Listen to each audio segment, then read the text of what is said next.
isolate two things about SCMs. There is SCMs that goes to concrete, and there is SCMs that we handle in the cement plant.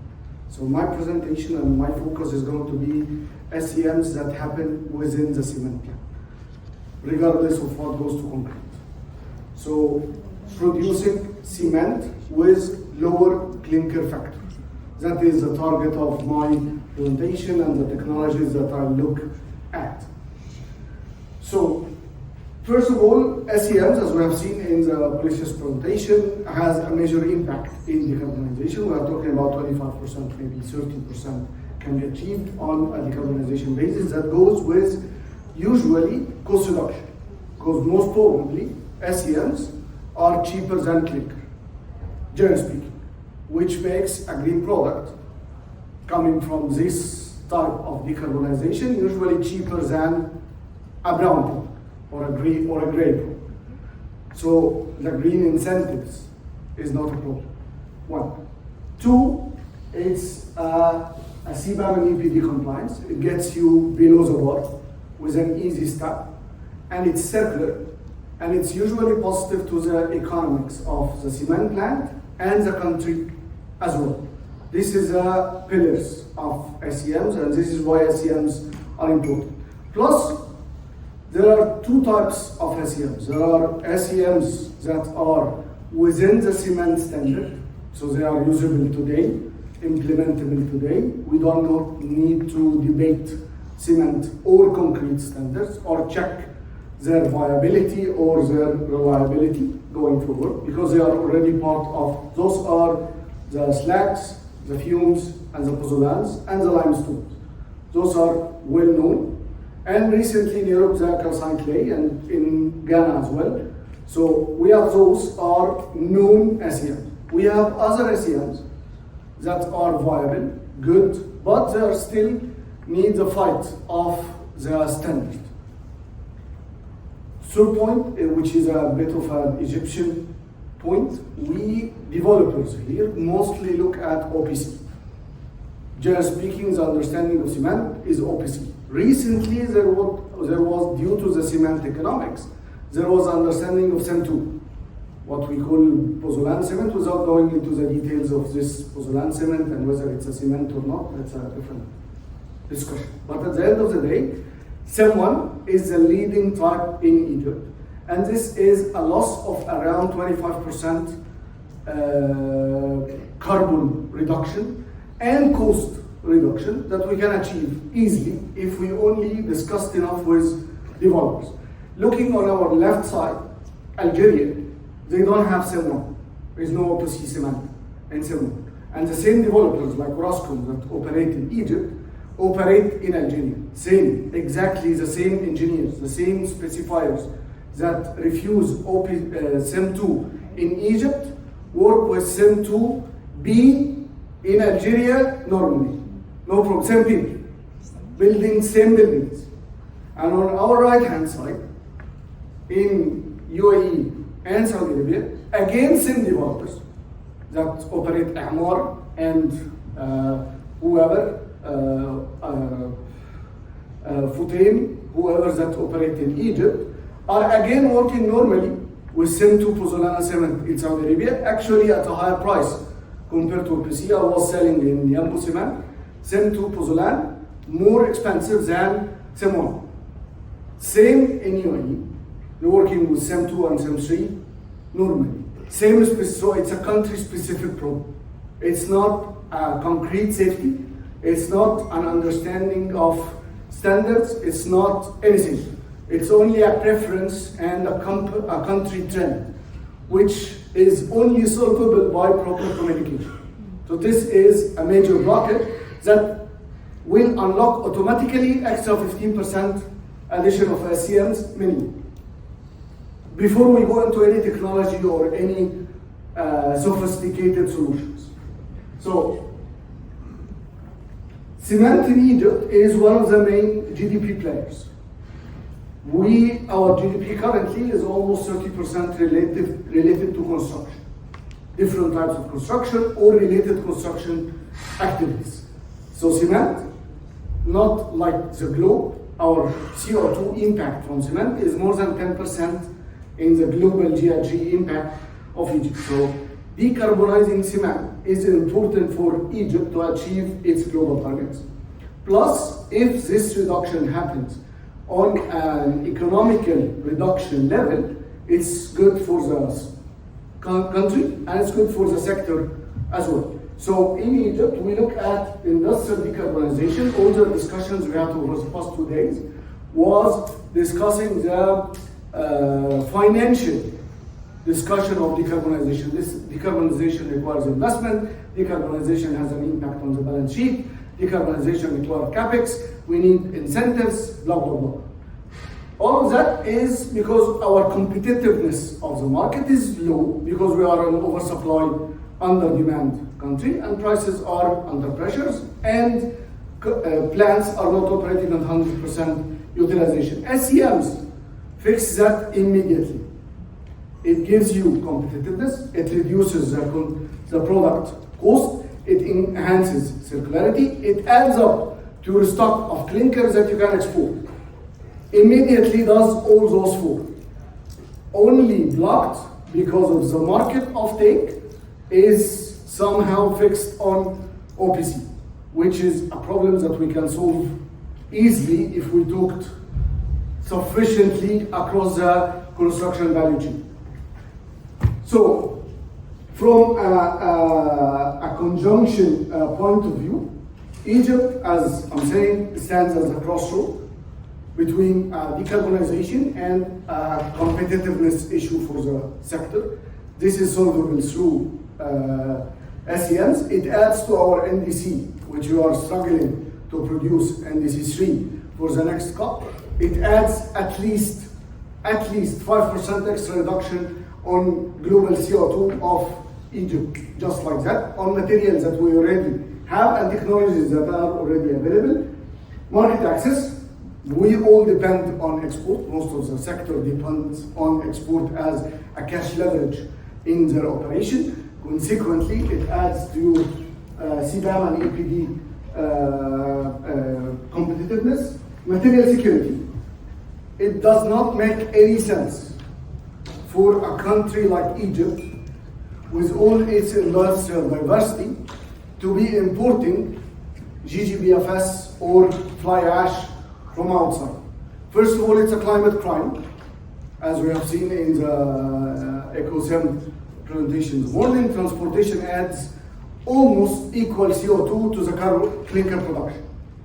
So it makes no sense to transport waste from one country to the other. One. Two, it's a bit of double counting of CO2, because the same product that is sold in China, where you have purchased HGBFS, is sold at zero waste approach. So you are double counting CO2. Third, it's a product cost market price competition. Any SCM that is available in Egypt is cheaper than the clinker that is produced in Egypt, or most of SCMs are cheaper. Consequently, you are bringing down the product cost by SCM. So it makes sense. Of course, it's not as easy as I'm saying it. It has its own technical complications, and we need to look at it. But the first level to use better SCMs is to enhance clinker production. If the average of CCS of clinker in a country is below 58, this is the main blocker of using SCM. It's not the SCM availability, it's not the standards, it's not the developers. It's because we do not produce the best clinker we can. And the production of best clinker is tied up automatically with the first two levels of decarbonization, which is energy optimization and fuel utilization. If you optimize your operations, the process side, most probably you will produce better clinker, and most probably you will be able to use more SCM. This is, I did not yet come to any SCM technology. These are straightforward cement activities that we can deliver and get a benefit out of. SCM production is a waste to wealth approach. We have native material that are less important to other materials. For example, clay versus limestone. Limestone is a valuable material. It is used to produce cement. Clay is a less valuable material. It comes from a cement perspective. It comes at the second. If you use clay as calcined clay, for example, so you're valorizing it to be at level with limestone to produce another value-added product. Same goes for GGBFS. It's a byproduct that has no price. That cement has made a price for it because it replaces clinker. Same applies to petcoke. It's a byproduct that has no price. You are using it as a fuel, so you are making, so it's SCMs in general are a valorization technique of material. Any valorization has an economic benefit. Since I'm adding value in the value chain, so I'm making money. In a way or another. How much money, that's a different story, but at least I'm having money. Egypt has the advantage of a very diverse industrial ecosystem. We have phosphate industry, we have iron, we have our steel, we have aluminium, we have glass, you name it. We most probably have it, which means that we have a wealth of SCMs that requires to be mapped. And here comes academia impact. We need to map the available SCMs in Egypt to be able to make a valorization bank of it. This is the approach. This is the best way to attack and to deal with SCMs. We can keep on discussing standalone trials. We have tried this over there, we have tried that over. Of course, we have our own wealth of collective knowledge, and we know 60–70% of what's available. But there are wealths that are not tapped. For example, aluminium waste in UAE. It has a price and it's very important. Why? Because some of the plants doesn't have bypass, and SPL is a great material to tackle the chlorine issue. It saves up to 20% bypass without installation of bypass. It's a material that's literally being stacked and thrown for zero cost in Egypt and in other countries. In UAE, a ton is 25 dirhams. So almost $6, $5. Why? Because it was valorized. It had a value. So we are, in a way, increasing the economic wealth of the country when we tap into circularity and start to use the valorization concept of wastes. So here I'm listing some of what I know, and not necessarily everything. It's only pieces, and let's have a look on each piece. So on the left side, those are the conventional SCMs, those that we know of and are in the standard and are the classic ones. So fly ash, slag, GGBFS, pozzolan, and silica fuel. Those four does not exist in Egypt. We don't have pozzolan, we don't have fly ash, and we don't have silica fuel, and we don't have GGBFS. We stopped the slag furnaces. So we have very minimum amount of silica fumes, very minimum amount. So it's a very niche SCM. It's most probably more expensive than clinker. We have basalt, not pozzolan, and basalt is not pozzolan for reasons attributed to science. But it's not pozzolan. If it was pozzolan, it would have been named pozzolan. Okay, we'll discuss. We can discuss it. And I'm not saying, you will see in the next slide that I'm not against basalt. Actually, basalt most probably is written on the other side. Yes, activated native material basalt. So it's written in the untapped It's not activated. SCMs. It's scientifically confirmed. Okay, we have two types of basalt in Egypt. We have basalt that is comparable to pozzolan, and we have basalt that is not comparable to pozzolan. Yes. And we don't make enough tests. Weather. We are not going to take the weather. That's the point. The point is, in the standard, the definition of pozzolan, and quality people can correct me better.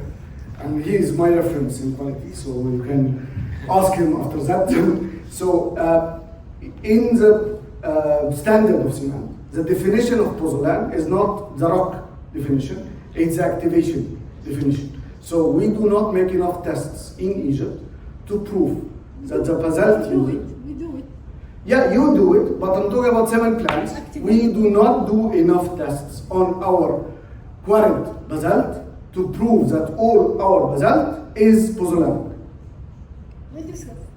Okay, but anyway, basalt is a usable SCM.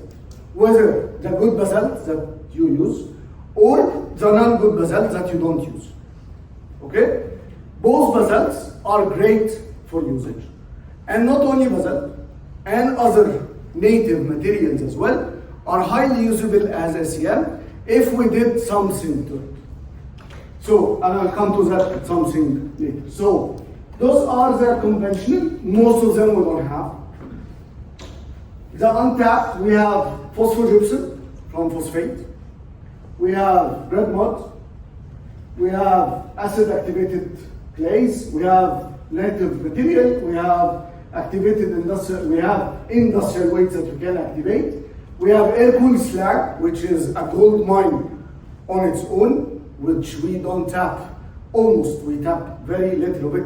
Minimum trials as ARM, and I would say neglective trials as SCMs for reason attributed of comparison to GGBFS. So we agreed to compare air-cooled slag to GGBFS, but we did not agree to compare basalt to pozzolan. CND waste, which is another major waste stream that is a great SCM to be used in Egypt, and waste streams from other diverse industries. Those are gold mines. Those are where money lies in a decarbonization context. This is the real valorization money which will come. It's not in solar panels, and it's not in running around tires across the country and trying to shred them. This is where the money lies in, because those are quarries, and they are big, and they are stationed, and they are visible. Easy collection, easy entrance, already can be mapped, licenses are easy, and valorization makes sense. Or at least this is my opinion. So how to valorize? There are many ways to valorization. One of them, which was partially discussed in Policius' presentation, the maker clay part, which is a mechanical activation of material. Simply, the mechanical activation of material is a level of very deep grinding of molecules to move it from one energy level to the other. So you are passing the physical size reduction of the material to the activation level of the structure itself. If we added carbon to that, so carbon intake while grinding, it's a simple uplift of the energy levels of material, plus it's a carbon banking of, we have in our stacks, 18% CO2 from 8 to 18, depending on what we are firing and how we are firing.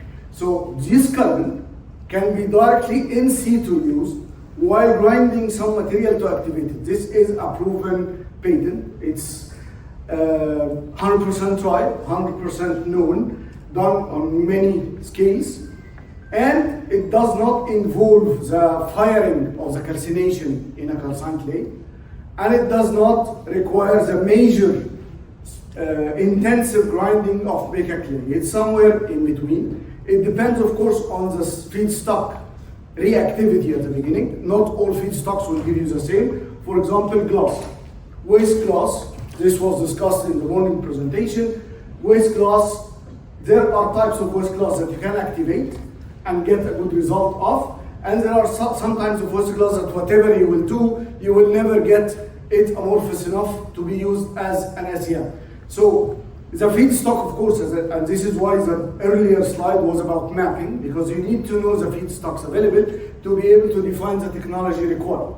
So there are, calcined clay, for example, required kaolinite. Not all clays can be calcined into calcined clay. So you need to define what is clay and what is kaolinite to be able to use that and that. Basalt. You have pozzolanic basalt and you have non-pozzolanic basalt. You need to take that non-pozzolanic basalt and activate it. So it becomes 100% basalt, 100% pozzolanic. And same applies to many ways. And this is a technology that is within the DNA of the cement plant. We already have buckets, we already have fans, we know how to do gas handling, and we already have mills. It's only about fineness control and some injection of carbon and minimum chemical treatment. I'm talking about water spray and some minimum achievement. So it is doable within cement plants. It is a viable, sensitive trial. There is a lot of OEMs that deliver that solution. And again, it's a trial error approach that can be applied, and it's way cheaper if compared to firing or excessive grind. It's somewhere in between. So this, it has, first of all, it can produce a very low carbon cement. It's easy, it's available, it's circular, and it helps the use of many of the raw materials available in the country. Consequently, what is required to unlock the potential of SCMs? We have two sides of this equation. We have the industry side and we have the standard side. So we have spent many debatable years on CEM2, 2 years I think, or 3, where CEM2 is a standard everywhere. It's not, there's nothing new about it.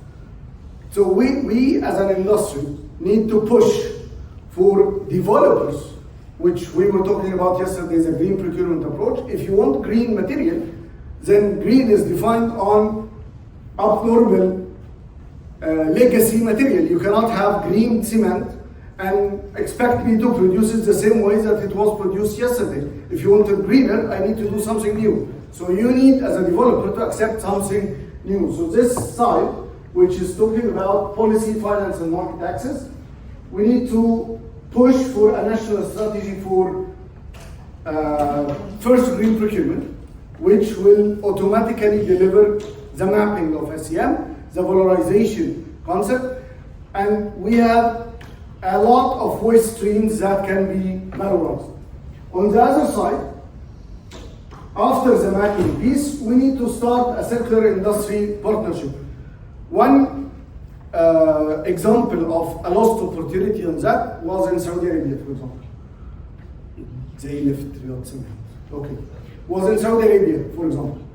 SABIC produces plastic waste of, I think, somewhere between 3 to 5 million tons a year, something like that. And this plastic waste, the recycling efficiency in Saudi Arabia is only 10%. So we're talking about 90% of plastics, very rich plastics that are being landfilled. This is a great fuel, of course, and also a great SCM if activated. Morocco, the best North African country in producing the blades of turbines. This is a great SCM if activated. So, bottles done in UAE on a pilot scale, and it is a great binder into, but this is a concrete addition, not a cement addition. C&D waste, we have in North Cairo alone, East Cairo alone, a gold mine of C&D waste. There was a company that was here yesterday that is operating partially on that, but we have huge volumes. In Cairo, in Domiyat, in Port-Said, we have huge amounts of C&D waste. That is a direct cementitious material, at least a filler, at least a 10%. Very much for a very good presentation. Thank you. Eye-opening presentation. I am Tariq Atiyah, a professor with HPRC, Housing Building Research, and I'm a consultant with the Environment, Construction and Demolition Waste. It's very good to hear that construction and demolition waste could act as an SCM. This is my question, to learn more about that. And as you know, our estimate for construction and demolition waste in Egypt, 40 million tons per year generated, plus 200 million tons scattered everywhere. We are pushing for a recycling plant, looking to Holcim and Lavarge, and please start something that people can take as a pilot and imitate, because this is the way in Egypt, if you do something and becomes successful, everybody will jump into. I believe it's wealth wasted on the streets, on the highways, and in very expensive land, even in the Fifth Settlement or New Cairo. Thank you very much. Thank you very much, and it's a very valid question. And I will give you some, my friend earlier was talking about the difference between an idea in the lab and an industrial scale idea. So Holland, I'm talking about a plant recycling a yearly 500,000 tons. UK, 10 plants of 4 different companies recycling around 2 million tons a year or a bit more. China, using it as a base for roads. US, South, using it as road bases. In UK alone, there are maybe 100 plus patents that are on C&D waste. The ones I'm referring to are the active industrial ones. At least 5 of them are on the industrial scale operation. The one in Holland is a great example. It is the first of its kind at that volume in one place. And it's working perfectly well. There are patent equipment into that. Lafarge and Heidelberg have partnerships with some of these licensed companies, and they are part of their R&D products. There are trials in Egypt that was done on base use in roads, and it was successful. One of them is one of the most dangerous roads, the one going to Lafarge Cement Egypt plant. It was done on concrete bases, and there was some C&D waste added to that, as far as I know. Correct me if I'm wrong. So we have, it is 100% of wells. It is a problem that we need to solve in Egypt, and it's becoming a major problem. And I think it will get more once we start the renovation of some of the other areas in Cairo. It will get even worse. So yes, it's an opportunity. It's available. The technology is there, and it's a highly doable solution. But it requires the government to produce sufficient regulatory framework to allow cement plants to, because trust me, they want to use it. 100%. They want to use it. They don't have an issue. Yeah. You, please. Yeah. Actually, I just wanted to comment that it's not everybody who doesn't want to use the same tool. It depends on the concrete code, HPRC. The concrete code is denying and doesn't want to use the same tool. And we have done 4 years now with the good basalt, with the reactive silica more than the required 25% reactive silica. We have been using 4 years. And plus the cement and concrete property. And you can find a good basalt reactive positive. But the concrete code doesn't want to include it, and the Egyptian specification consequently doesn't want to include. And it is a very big problem in Egypt now. It's a very big struggle between the scientists, the preparation, and the property, and with this, because it is there is a lot of basalt, good basalt in Egypt, and we can also spare a lot of material like blast furnace slag and such. Okay. I have 3 points to that. One, since we have the HPRC and since the discussion is that, the building code in Egypt in general lacks a lot of optimization and requires a lot of push forward to move from the classical approach to the more green approach. And this is not only Egypt. The most advanced development market in the Arab world is Dubai. Dubai only launched its new state-of-the-art building code less than a year ago. So Egypt is not late, but it's required because the GDP of Egypt has 30% construction into it. So it's important to have. So this is one. Second is the concrete code. Until I came to the room, I had two ideas about basalt cement, and my QC reference, the guy sitting over there, so he looked immediately at me, added one more point to that, so I will say the 3 points. So from my perspective, I'm used to pozzolan cement. I operated in Saudi Arabia for more than 5 years, and I know the debates around CEM2P between developers and builders, and where to use low heat, and whether it's good for foundation or not. A lot of debates, and we can discuss that a lot. Salt infiltrations, alkali activation, and believe me, it was more expensive. CEM2 was higher in price in Saudi Arabia, in the western region, more than OPC. It was $5 more expensive compared to OPC, believe it or not, though it's cheaper to produce. So this is one thing that I have. If I compare the pozzolan quality, I'm used to the basalt quality, some of what I have seen. I do not claim that I've seen everything, but what I have seen, no. We have some plants that was not using the best basalt possible, which is a major risk when it comes to cement that goes to foundations. 3, which is the new knowledge that I got, is the alkali equivalent of cement produced by basalt versus and this, I'm a chemical engineer. I'm complete ignorant when it comes to that. So really, I know nothing about it. I was just told that, and I really don't know the details of it.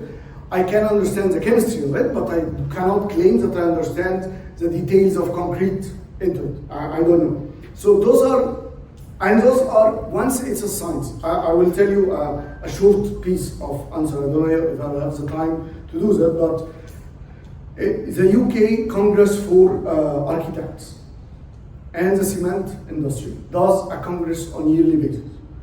They started that after COP26, that is 6 years ago, or 5 years ago.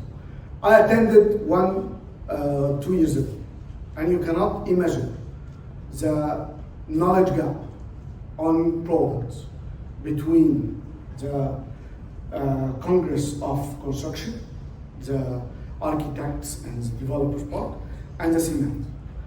First of all, those guys barely know the difference between concrete and cement. Barely know. And when it comes to details of concrete and cement, and I'm talking about the most advanced sustainable country in the world. In London alone, there is 48,000 sustainability experts in London alone. So this is one of the most advanced countries on sustainability.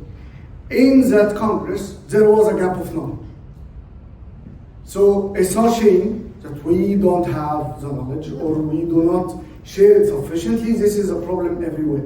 But as long as it's technical, it could be solved with tests.